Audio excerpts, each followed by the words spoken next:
In the new SensoVIEW 2.0, the templates have been improved by aligning the templates using feature recognition and adding new options in the result exportation. Let's check it out.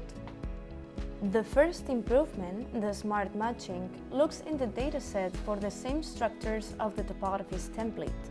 Then, both shift and rotation are corrected. After this alignment, the critical dimensions are applied. So let's check it out in the software.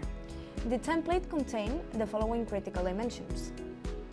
Additionally, when we run a template, there is a check here in the results box, which means that the alignment has been performed successfully.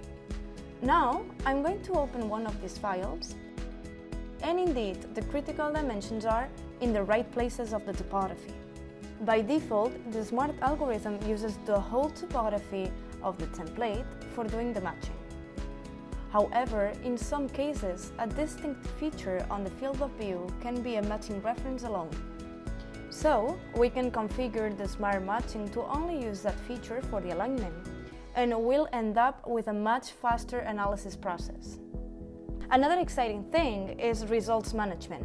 SensoVIEW 2.0 provides more tools to extract information from our data.